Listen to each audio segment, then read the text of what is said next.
Bon matin. Désolé si ma voix est un peu étrange, là.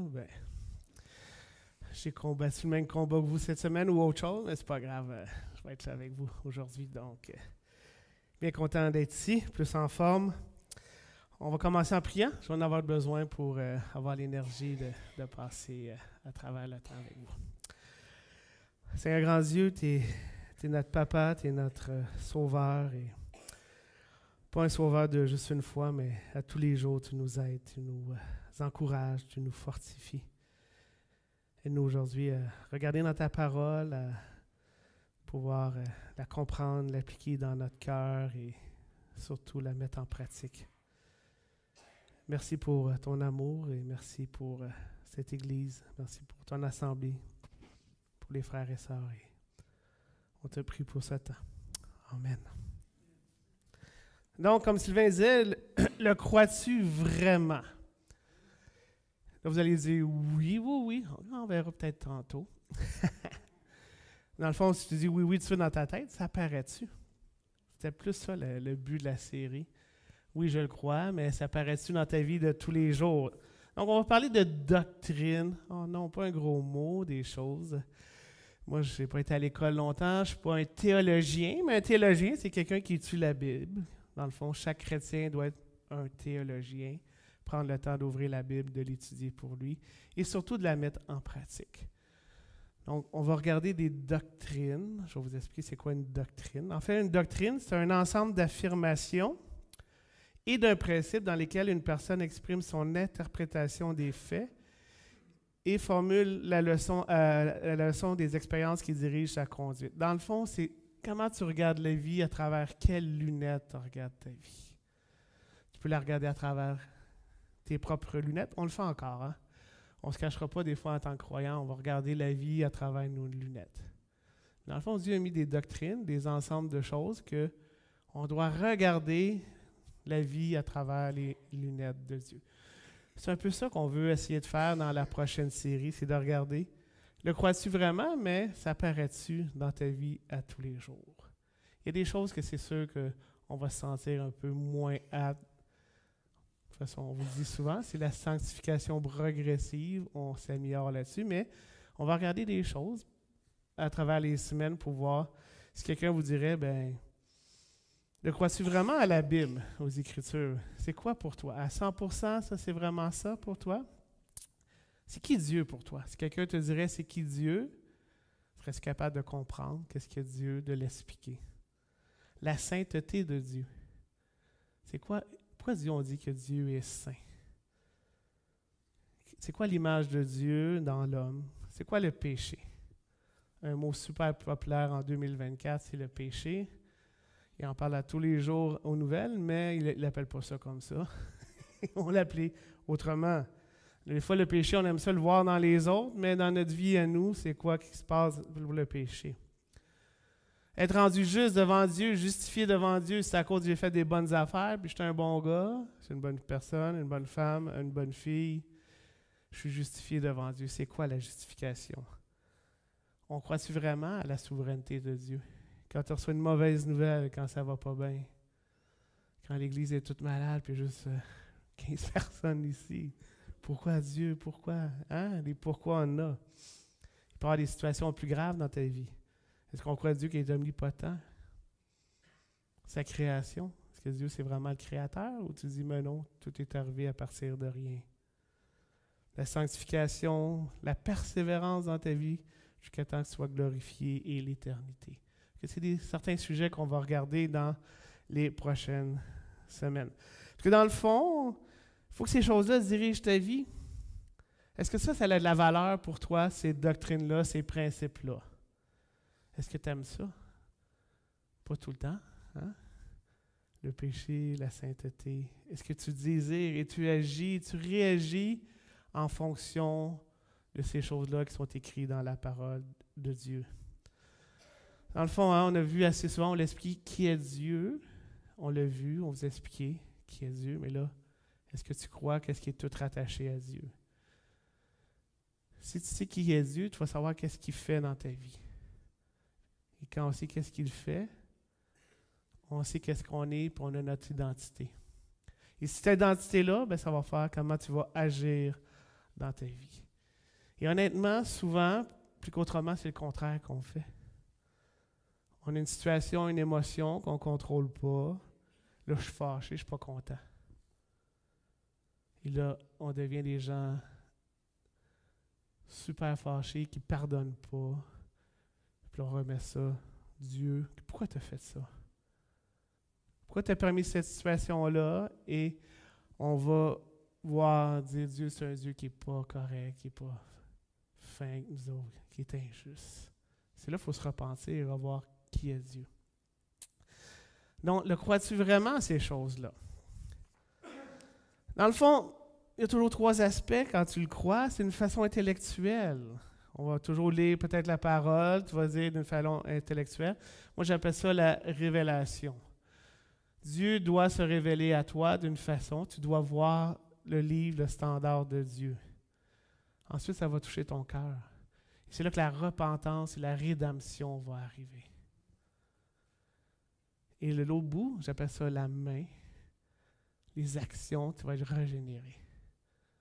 Parce que si tu dis, moi je suis repenti, puis qu'il n'y a rien qui se passe, il manque quelque chose. Donc c'est vraiment ta tête qui va comprendre, ton cœur va changer, et il va y avoir quelque chose qui va se passer. J'ai vécu quelque chose quand j'étais super jeune, un membre de ma famille, je ne suis pas capable de pardonner, à un moment donné, Dieu te dit quoi? Priez pour vos ennemis. Ça, c'est pas seul, on ne peut pas faire ça. Là, tu le comprends. Puis à un moment donné, tu pries, tu demandes pardon, aide-moi à pardonner.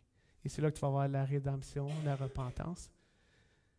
Et là, l'action, ça va être quoi? Que si tu crois à cette personne-là, tu vas être capable d'aller la voir et de le parler, de le prendre dans tes bras. Impossible pour nous. Ça prend Jésus pour faire ça.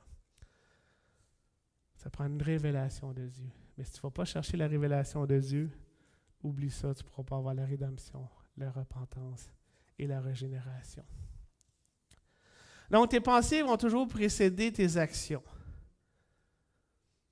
Si tu le crois vraiment, que ça va faire dans ta vie, c'est que ça va fonctionner, tu vas pouvoir y aller, tu vas pouvoir le faire. Tu vas pouvoir endurer ton patron qui n'est pas du monde. Ton collègue au travail qui donne du trouble. Tu vas être capable de dealer avec tes enfants qui ne vont pas bien présentement. Mettez toutes les situations. Parce que si tes pensées sont accrochées à ce que tu crois vraiment, mais ça va aller dans tes actions après. Tu vas dire, oui, je le crois vraiment. Ça paraît-tu? Est-ce que ça paraît dans ta vie de tous les jours? Qu'est-ce que tu crois? Tes babines marchent avec tes bottines. Est-ce qu'on a ça dans notre vie? Et là, je ne vous mets pas de pression, tous et chacun. On ne va pas attacher nos bottines comme il faut, puis on va s'enfarger dans nos cordons, puis on va planter. Mais il faut que ce soit une habitude dans notre vie, que nos pensées soient alignées envers Dieu. Donc, pensée, cœur, main, c'est toujours comme ça va fonctionner dans ta vie. C'est la révélation de Dieu, la repentance dans ton cœur, et après ça, il y a quelque chose qui va se passer. Les 3 R, ou comme il y en a quand j'avais écrit l'autre fois, ils pensaient que c'était 3 rivières, mais c'est révélation. Aujourd'hui, on va regarder le premier, le crois-tu vraiment? Crois-tu vraiment à la Bible? Crois-tu vraiment à ce livre-là qui va diriger ta vie? Est-ce qu'il est sur la tablette chez vous? Est-ce que tu le rouvres à tous les jours? Pas obligé de lire 3 chapitres. Est-ce que tu en lis un peu? Est-ce que tu essaies de comprendre? Quand tu lis, tu dis, regarde, ça c'est une écriture que je lis. C'est fini, j'ai fait mon chose. Mon action de la journée, je coche à côté. Next. J'ai lu ma Bible en 1 an, en 3 semaines. Mais j'ai rien compris. Ou tu prends le temps d'observer. Ah, OK, j'avais jamais remarqué ça. J'observe qu'est-ce que le texte me dit. Qu'est-ce qui peut s'appliquer à moi dans ce texte-là? Moi, c'est la façon dont je le fais. Je lis le texte, j'observe les choses importantes que je crois. Qu'est-ce que vraiment je vais appliquer ça dans ma vie? Et à la fin, je vais faire une prière, souvent de repentance, pour qu'est-ce que je viens d'observer là-dedans. Est-ce que tu le crois vraiment que ce livre-là gère tous les aspects de ta vie? Parce que la société va nous mettre de la pression, hein, pour changer des choses. On est comme une grenouille dans l'eau. Hein? Comme une grenouille dans l'eau, tu montes le feu, à un moment donné, la grenouille s'habitue, puis on dirait qu'on vient habituer, mais tu n'as pas le choix. Si tu ne veux pas être du monde, mais dans le monde aussi en même temps, ça prend un standard, et c'est ce standard-là. Donc aujourd'hui, je vais vous montrer, j'espère, vous démontrer l'importance et qu'est-ce que ça fait de lire ce livre-là. Il y en a qui vont dire, ah, c'est un vieux livre qui est peu à jour. Au contraire, ce livre-là est à jour. Ce livre-là a changé la vie de plein de personnes. Changé la vie de tueurs, de ceux qui avaient des problèmes de substance, des incroyants. Ça a changé la vie de plein de personnes. Romains 1, ça dit qu'on n'a aucune excuse de ne pas croire à la révélation de Dieu. Parce que au verset 18, c'est écrit, « En effet, du haut du ciel, Dieu révèle sa colère contre les hommes, qui l'honorent pas et ne respectent pas sa volonté. Ils étouffent ainsi malhonnêtement la vérité. » En effet, ce qu'on peut connaître de Dieu est clair pour eux, Dieu lui-même leur ayant fait connaître, car depuis la création du monde, les perfections invisibles de Dieu, sa puissance éternelle et sa divinité se voient dans ses œuvres quand on y réfléchit. Ils n'ont donc aucune excuse. Ça veut dire que même quand tu regardes dans la nature, tu vois la grandeur des choses, tu n'as pas d'excuse. Mais les gens, ils ne veulent pas croire. Ils préfèrent croire à partir de rien, il t'est arrivé quelque chose. Il n'y avait rien, puis d'un coup, poup, il t'est arrivé quelque chose. Sortez votre téléphone, puis montrez-le à quelqu'un, vous dites ça, là, c'est arrivé de rien, là. Ça a apparu de même. Personne ne va vous croire, mais on se fait dire qu'à partir de rien, tout arrive.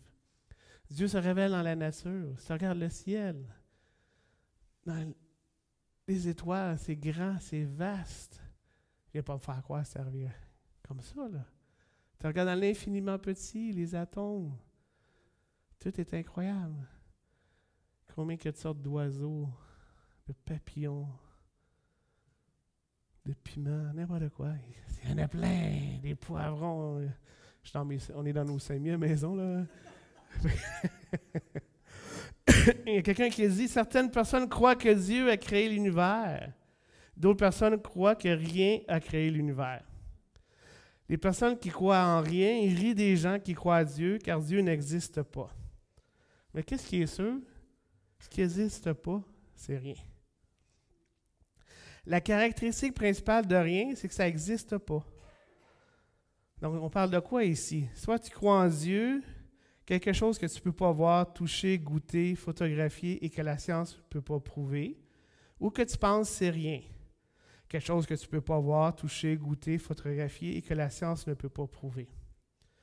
On peut s'entendre que si tu crois à partir de rien, que quelque chose de spontané apparaît en plein de choses, c'est vraiment de la magie, ça.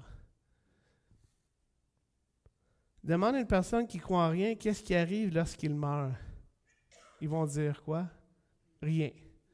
Donc, ils retournent à leur Créateur. Mais le Créateur, ils vont retourner devant Dieu. Ils vont avoir deux choses, le jugement ou pas. Fait qu'on veut se faire endoctriner que c'est une doctrine. C'est la théorie de l'évolution, qu'à partir de rien, tout a changé. On fait rire de nous quand on dit, ben là, ça ne fait pas de sens. Mais toi, tu crois qu'à partir de rien est arrivé quelque chose. Ils n'ont pas d'excuse. La révélation de Dieu est dans la nature, mais nous, on a aussi la révélation de la parole de Dieu. L'importance de l'ouvrir, ce livre-là, à tous les jours. Le crois-tu vraiment? Une vérité qui ne se vit pas est une vérité qui n'est pas crue. Je vais le répéter. Une vérité qui ne se vit pas est une vérité qui n'est pas crue. Fait que si tu dis je crois en quelque chose, puis ça ne marche pas dans ta vie, tu ne le crois pas vraiment. Il faut que les deux aillent ensemble. C'est un des buts de la série. C'est de vivre ce que l'on croit. Il faut que ça apparaisse. Moi, je ne suis pas rendu là, Yvan, je sais. Il y a bien des places, je ne suis pas rendu. Mais ensemble, en lisant la parole, Dieu va nous révéler, Dieu va nous racheter, nous faire la rédemption. Et on va pouvoir y aller. Les actions vont suivre. Donc, une vérité qui ne se vit pas est une vérité qui n'est pas crue. On va regarder la doctrine des Écritures aujourd'hui, dans le fond, le principe des Écritures. Je pourrais vous mettre plein de définitions, il y en avait des bonnes, mais le plus simple, c'est moi versus Dieu. Est-ce que tu crois qu'est-ce que Dieu t'a révélé dans cette parole-là, ou c'est moi qui va faire ma vie? Est-ce que c'est ma gloire que je cherche ou la gloire de Dieu? C'est la révélation ou je vais y aller dans la science à chaque fois? C'est quoi l'autorité dans ta vie? C'est moi? Je suis un bon gars, je suis capable, mes personnes qui m'ont aidé. Ou l'autorité, c'est Dieu qui te guide? Qui te guide dans tes relations? Qu'est-ce qui est écrit là-dedans?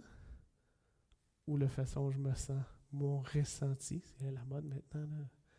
Les émotions, comment je me sens? Comment ta vie est gérée? C'est moi ou les Écritures? Tes espoirs sont fondés en où? Ta foi, tu la mets où? En moi ou Dieu? C'est quoi ta révélation? Quelqu'un sur TikTok, quelqu'un sur YouTube, un pasteur que tu admires, ou c'est vraiment la parole de Dieu?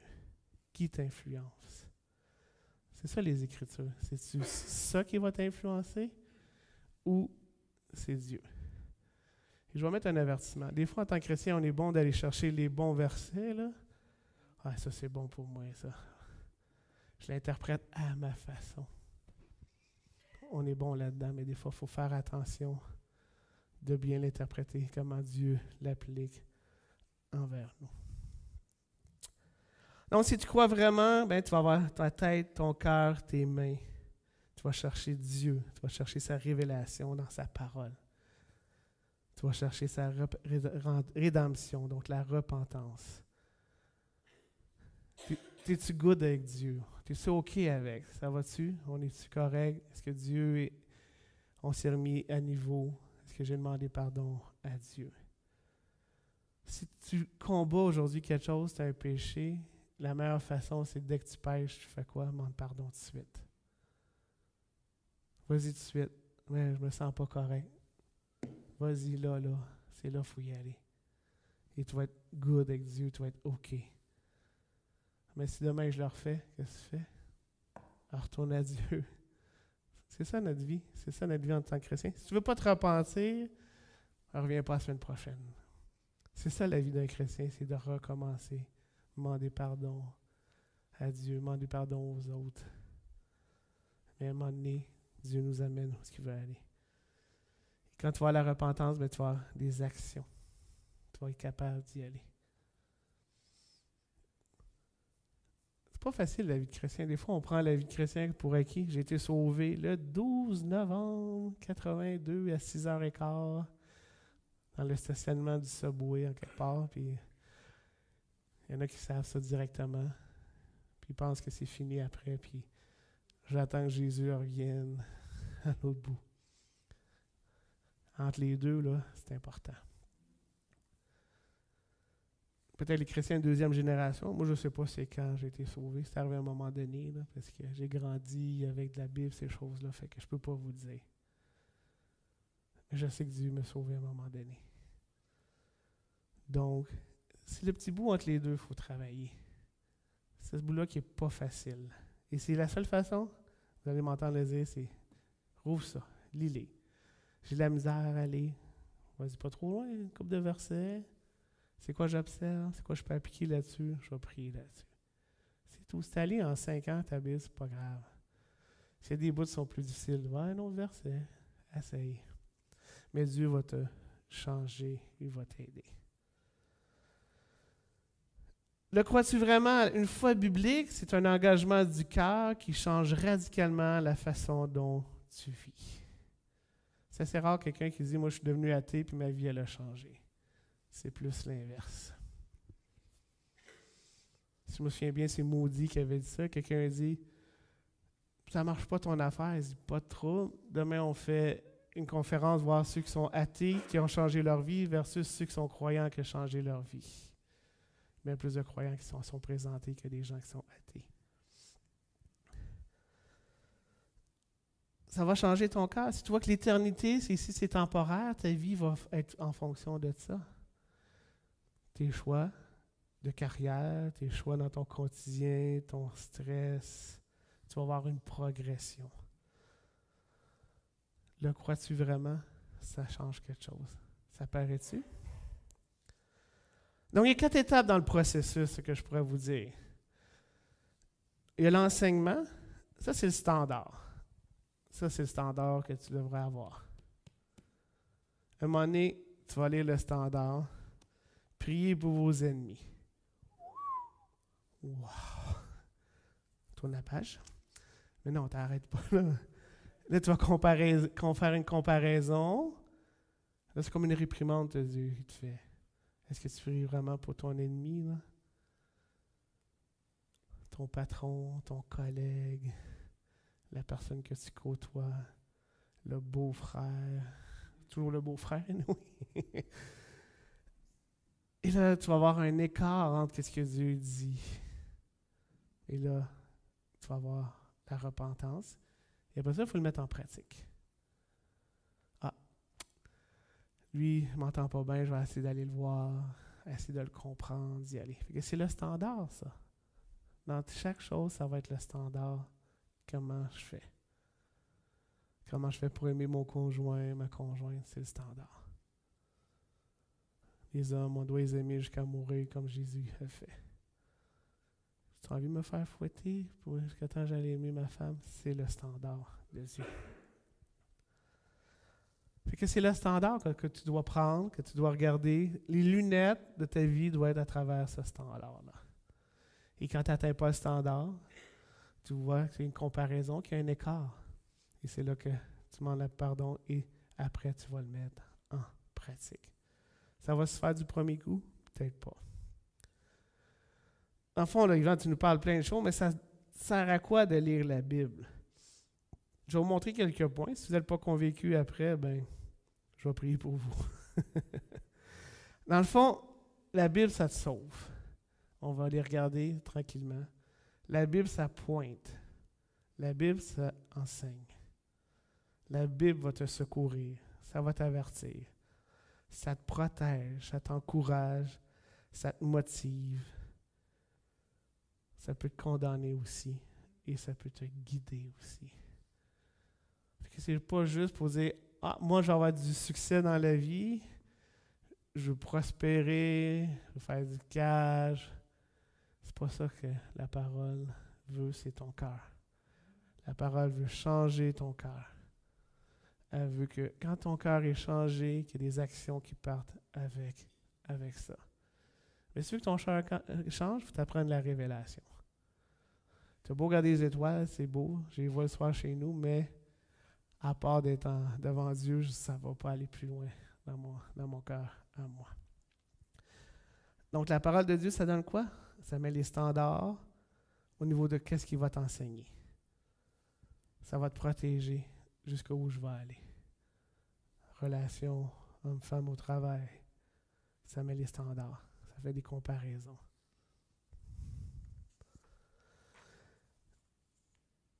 Mais ça donne quoi? Dans le fond, là, on est un peu des imbéciles. Mais non, je ne suis pas si niaiseux que ça. Ben, si tu ne vas pas avec les standards de Dieu, tu vas faire des nounouneries, comme on dirait, avec mes enfants. Des niaiseries, on est comme un peu des imbéciles.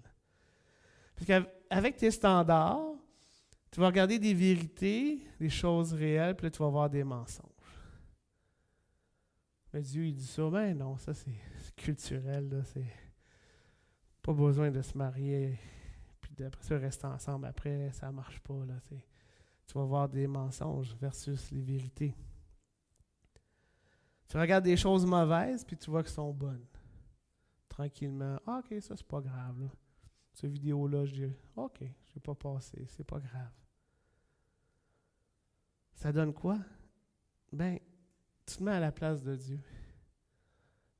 Tu penses que tu as le contrôle sur les choses de ta vie. Je vieillis en âge, puis une des choses que j'ai réalisées, j'ai pas grand contrôle sur pas grand-chose des fois. Correct, je fais des plans, mais souvent, ça ne marche pas comme on voulait, hein, les plans. Quand je suis parti de Montréal, moi, je ne voulais pas... Saint-Liboire n'était pas sur la map, littéralement. On n'était pas supposé venir ici, là. C'était même pas là. Et en plus, quand on a acheté la maison, c'est après ça qu'on a vu que l'église, c'est juste en arrière, je peux traverser en arrière puis aller à l'assemblée. C'était pas dans mes plans de venir ici. Et c'était pas dans mes plans d'enseigner en avant non plus, fait que il s'en occupera, c'est lui qui contrôle tout. Parce que des fois, on veut contrôler des situations, on veut contrôler ce qui se passe dans notre famille, nos enfants, mais il faut laisser le contrôle à Dieu. On écrit notre code moral. La morale, c'est ça. C'est comme ça que je dois vivre nous moralement. Mais on ne regarde pas ce que Dieu nous ordonne. On devient des imbéciles quand on prend nos standards. On pense qu'on peut être indépendant de Dieu, autosuffisant. Il y en a qui disent « Ah, moi, je vais être autosuffisant, je vais tout faire mes légumes, je vais rester dans le bois, puis tout. » C'est pas vrai, là. Le soleil, c'est Dieu qui te l'envoie. Les semences, le chevreuil, c'est Dieu qui te l'envoie. Tu n'es pas en train de cultiver du chevreuil chez vous. Tu ne peux pas être autosuffisant. Tu es dépendant de Dieu. Fait que ça nous aide, quand on regarde les standards de Dieu, à ne pas être des imbéciles. Je pourrais vous le dire le nombre de fois que j'ai été imbécile. Parce que je n'ai pas regardé les standards de Dieu. J'ai regardé mes standards à moi. Donc, la parole de Dieu, ça sauve. Ça sauve de ta situation actuelle versus qu'est-ce qui va arriver un jour, l'éternité. On va tous faire face à l'éternité. Que tu crois ou que tu ne crois pas, à un moment donné, la plug est tirée, c'est fini. Peut-être tu dis, je vais aller dans rien, mais Dieu va sauver. Mais à tous les jours, Dieu te sauve de ton cœur, sauve du péché. Ça, c'est quand tu n'atteins pas les standards de Dieu. Dans ta tête, dans ton cœur, dans tes actions, ou dans les choses que tu ne fais pas. On a besoin de Dieu de nous aider. Parce qu'on dit, on n'est pas si pire. Mon identité, je ne sais pas, c'est trop. Dieu nous sauve de notre fausse identité. Il nous sauve de qu'on a besoin de nous, puis qu'on a besoin de lui. Parce que Jésus-Christ est plus que suffisant. C'est pour ça qu'on le répète. C'est pour ça, moi aussi, je me le répète. On a besoin de le savoir de Dieu. Donc, Dieu nous sauve de notre cœur, de notre péché, une fois, mais à chaque jour, Dieu nous sauve. La parole de Dieu va pointer aussi. Ça, c'est le je versus lui. Soit que je pointe les choses vers moi, il n'a pas été fait vers moi, donc c'est moi, ou je le pointe vers lui. Ah, lui a besoin peut-être que je prie pour lui. Je ne sais pas qu'est-ce qu'il a vécu. Donc, la parole de Dieu va pointer vers lui dans chaque situation. Dans la difficulté que tu vis aujourd'hui, des fois, on va te pointer vers nous, puis c'est correct, ça arrive, mais à un moment donné, la parole va dire, il faut pointer vers lui. J'ai un doute, je ne comprends pas. Et je pense que le christianisme, c'est vraiment cool pour ça, parce qu'on peut avoir des doutes. Si vous pensez que vous devez avoir des réponses à tout, là, oubliez ça. Et dans le doute, c'est à un moment donné, la foi va embarquer, et Dieu, je sais qu'il va s'occuper de moi, même si j'ai un doute. Dieu va pointer quand j'ai des décisions à faire, si on garde sa parole, comment nos amitiés ils vont, comment nos relations ils vont. C'est une relation de j'aime. Moi, je vais tout tirer la relation des autres, mais en fait, je devrais donner aux autres. Le crois-tu vraiment? Ça paraît-tu? Ça paraît-tu dans tes relations que tu es porté plus vers les autres? C'est pas le fun tout le temps là, de porter vers les autres. Donc, ça va pointer. La parole de Dieu enseigne à vivre comme Jésus. Jésus était parfait. Il a eu une vie parfaite. C'est à cause de ça que nous, on peut être avec lui. Dans chaque aspect de ta vie, de notre vie, Dieu va nous enseigner à vivre comme lui. Yvan, j'ai de la misère à lire la parole de Dieu. Lis l'histoire de Jésus pour commencer. Regarde la personne de Jésus. Comment il s'arrêtait, prenait le temps pour des personnes qui étaient malades. Comment il a enduré 12 gars qui voulait faire descendre le feu du ciel. On va les détruire. D'après moi, Jésus devait rire, il devait dire, ben oui, c'est sûr, on va faire descendre le feu du ciel. Hein? Allez, viens me rejoindre, marche sur l'eau, et calme. J'aurais même pas marché sur l'eau probablement, moi j'aurais sorti du bateau, plouc, ici. Mais regardez la vie de Jésus. T'as de la misère, c'est quoi le standard, comment Jésus traitait les autres? Qu'est-ce qu'il faisait? Qu'est-ce qu'il faisait Jésus? Il allait se cacher souvent. Il allait prier, prendre du temps tout seul avec son Père. La vie est folle, on dit aujourd'hui, ça va vite. Jésus avait le même nombre de minutes dans la journée que vous autres, là. Ça n'a pas changé. Il y a des foules qui le suivaient, il sauvait, il allait se cacher, parce que sa priorité, c'est de prendre du temps avec Dieu. Ça va secourir de nous, de notre cœur, de nos péchés, parce qu'on ne réalise pas des fois qu'on est en danger, qu'on est des bonnes personnes. Moi, ça ne m'arrivera pas. Mon cœur, il est pur, il est propre. Ça n'arrivera pas. Je vous l'avais donné l'exemple, j'ai vu un documentaire. Ils ont évalué des gens pendant la Deuxième Guerre mondiale, des hommes matures qui n'avaient jamais été influencés plus qu'il faut par les doctrines d'Hitler. Et ces gens-là avaient toujours l'opportunité de s'en aller à chaque mission qu'il y avait. Et ça a été un des bataillons le plus meurtrier. Ils ont tué des gens, des femmes enceintes à bout portant. La première fois qu'ils l'ont fait, ils en ont tué 1500. Ils sont venus. Puis les psychologues se demandaient pourquoi ces gens-là ordinaires, des pères de famille, ont été capables de faire ça. Ils n'avaient pas été endoctrinés, les autres. Ils n'avaient pas été à l'école hitlérienne. Ils étaient capables de tuer. Puis ils l'ont fait, puis ils l'ont fait. Puis c'est leur job. À tous les jours, ils allaient pogner des Juifs. Ils en tuaient 1000, 1500 par jour. Ils revenaient le soir. Pourquoi? À cause du cœur. Quand tu es chrétien et tu regardes ça, tu dis, oui, mon cœur est comme ça. Puis les gens ils disaient dans ce reportage-là, ne pensaient pas que ça n'arriverait pas. Là. Que du jour au lendemain, toi, là, que tu ne ferais pas ça, commencer à tuer ton voisin pour rien. C'est prouvé, ces gens-là l'ont fait à cause que notre cœur, il faut faire attention à notre cœur. On pourrait, du jour au lendemain, être balancé d'un côté à l'autre. Et moi, ça me secouait un peu, puis je dis, wow, il faut faire attention, là. Même si je ne serais pas dans une idéologie, si je n'aurais pas Dieu dans ma vie, puis je ne ferais pas attention, je pourrais virer comme ça. Et à chaque fois, il se faisait dire, tu peux t'en aller. Tu n'auras aucune représaille. Il restait. Parce que l'effet de groupe, il est ensemble. On va s'encourager, mais il pouvait toujours partir. Il faut faire attention à notre cœur. La parole de Dieu va faire attention. Il va te dire, hey, attention à ton cœur. Attention où est-ce que tu t'en vas. La parole de Dieu avertit. Si vous lisez l'Ancien Testament, qu'est-ce que Dieu a fait tout le long? Il avertit son peuple. Il avertit avec amour qu'il y a un jugement qui va venir. Repens-toi, ça va. Le jugement fait que la parole de Dieu va t'avertir. Et c'est quand tu regardes l'Ancien Testament, l'idolâtrie, hein, Dieu, il a en horreur ça. Pour Dieu, c'est comme la prostitution. Mais tu vas dire, Yvan, moi, je n'ai pas une idole là, chez nous là, que je mets dans ma cour en arrière. Puis là, je mets des petites pinottes, des fruits, puis ça, je vais l'adorer comme ça. Mais non, on a tous des idoles dans notre cœur. Dans le fond, une idole, là, c'est pas compliqué. C'est tout ce que tu mets à la place de Dieu comme priorité, dans tes aspirations, tes espoirs. Ça, c'est une idole. Et pour Dieu, c'est comme la prostitution. Dieu t'avertit avec amour. Fais attention à ton cœur, à tes idoles du cœur. Parce que tu vas avoir un jugement.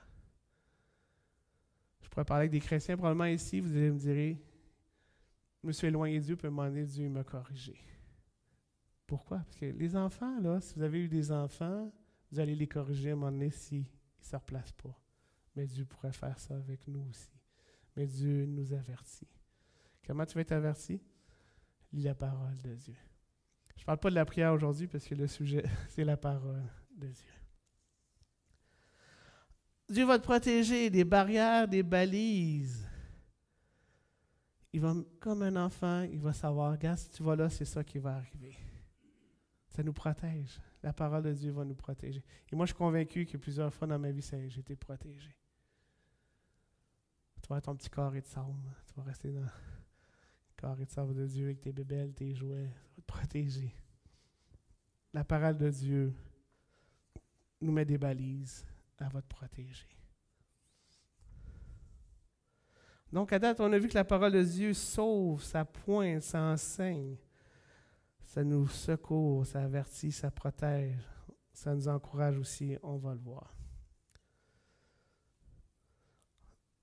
Donc, la doctrine de la parole de Dieu, ça va diriger ta vie, tes espoirs, ta foi. Mais tu vas dire, Yvan, ce standard-là, je ne suis pas capable de l'atteindre. C'est sûr, quand tu lis la parole de Dieu, c'est écrit « Ne vous inquiétez de rien ». Est-ce qu'il y en a qui ne sont rien inquiétés de rien cette semaine?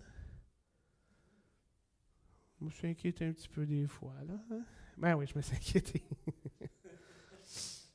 Réjouissez-vous toujours dans le Seigneur. Hein?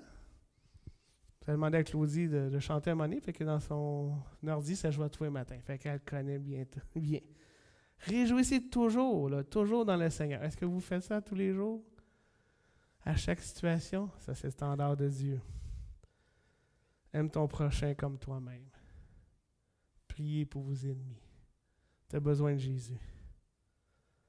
Tu as besoin de revenir à Jésus, de voir sa révélation, de voir sa rédemption, sa repentance. Et après ça, tu vas être capable plus de t'inquiéter moins. Moi, il y avait un aspect de ma vie, je m'inquiétais tout le temps. Aujourd'hui, ça va pas mal mieux. Ça m'inquiète. Mais ça allume des fois quand je suis inquiet de ces choses-là. On a chacun nos choses qui vont s'inquiéter. Il y en a qui ne s'inquiètent pas de l'argent, puis il y en a qui s'inquiètent trop de l'argent. Il y en a qui s'inquiètent de leur santé, il y en a qui ne s'inquiètent pas de leur santé. Il y en a qui sont peut-être négligents aussi, mais ça, c'est une autre histoire. C'est impossible à atteindre. Si tu n'as pas Jésus dans ta vie, tu ne pourras pas atteindre les standards. Parce que si tu vois le standard, tu te dis, je ne suis pas capable, mon Dieu, avec cette personne-là, je ne suis pas capable de l'aimer. Tu as besoin de Jésus. C'est toujours le même cycle. Premier point, je vais à Jésus. Deuxième point, retourne à Jésus. Ça revient toujours à ça. La parole de Dieu va t'encourager, parce que ton espoir ne sera pas horizontal. Si tu mets ton espoir horizontal dans les gouvernements, je peux vous dire, à l'Église, je vais vous décevoir. Vous allez être déçus du monde qu'il y a ici. C'est normal. Si tu mets ton espoir là, ça ne marchera pas. Tu mets ton espoir dans ton travail, de nouvelles jobs. Tu mets ton espoir dans « je vais changer de carrière ». Tu mets ton espoir, ça ne sera pas là. C'est pas mal de faire ces choses-là, mais si ton espoir est là-dedans, ça ne marchera pas. Ça prend un espoir qui est vertical.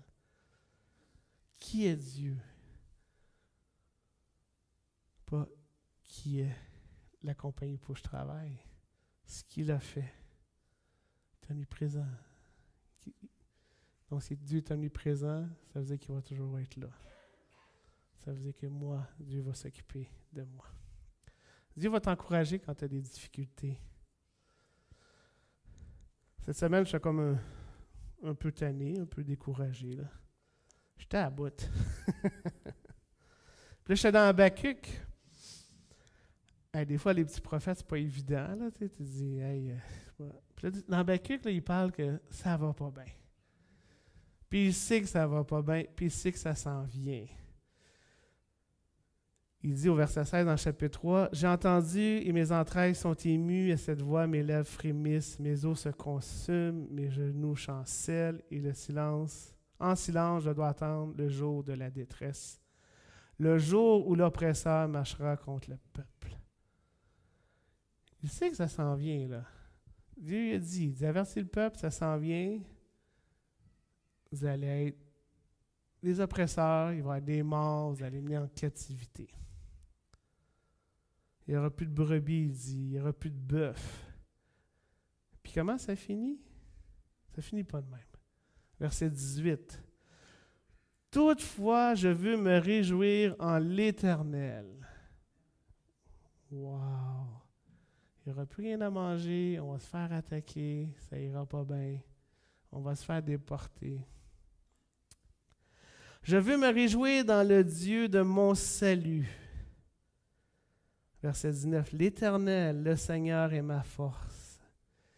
Il rend mes pieds semblables à ceux d'une biche.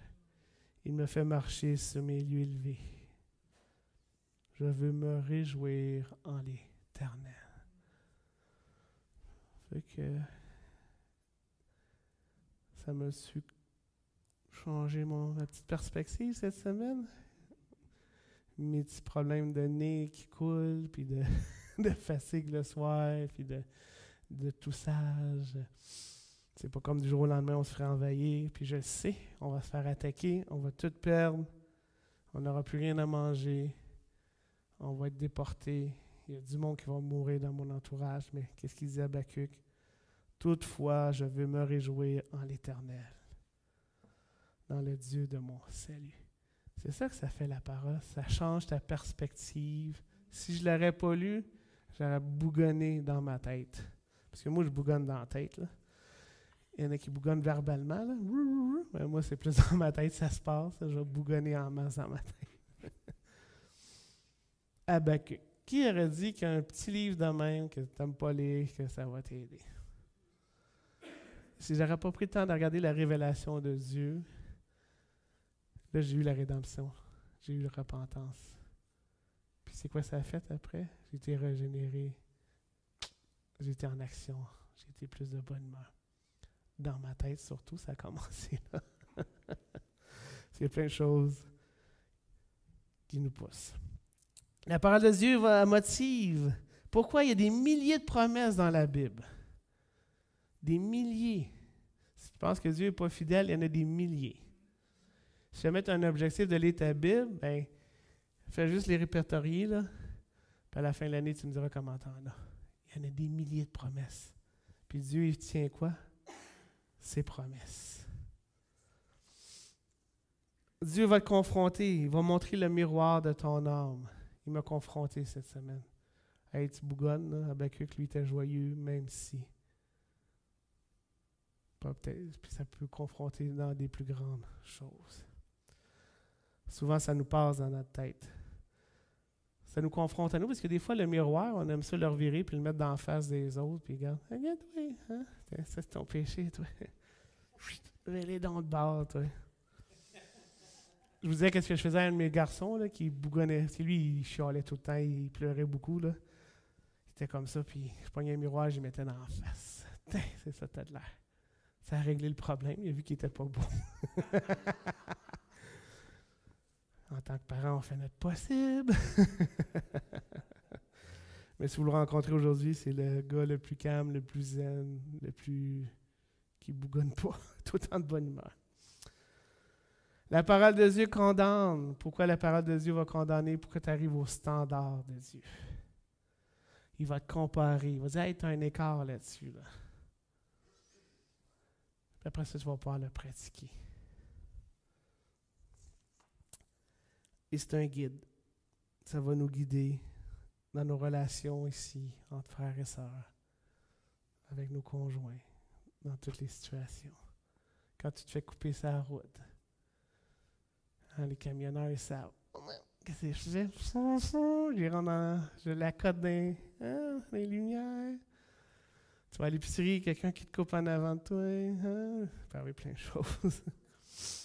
Donc, c'est un guide. En terminant, le crois-tu vraiment?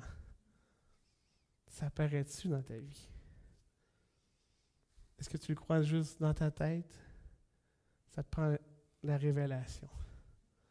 Est-ce que ton cœur a une rédemption qui se fait après? Une repentance? Puis après ça, est-ce que tes mains font quelque chose? Est-ce qu'il y a une régénération? Des actions? Le crois-tu vraiment? Est-ce que ça paraît? Prions. Seigneur grand Dieu, merci pour ta parole qui nous encourage, qui nous fortifie, qui nous fait réaliser à tous les jours que Jésus, tu es plus que suffisant. On a besoin de toi. On a besoin d'aller à toi pour être capable de demander pardon, être capable de pardonner, être capable d'être sauvé dans notre cœur, être capable d'être comme toi, d'aimer nos ennemis, de se réjouir tout le temps en toi. Merci parce que tu nous donnes cette parole qui est précieuse et on peut encore la lire ici en toute liberté. Je te prie pour que notre assemblée, on soit des gens qui rouvrent la parole et qui nous touchent et qu'on peut le partager entre nous.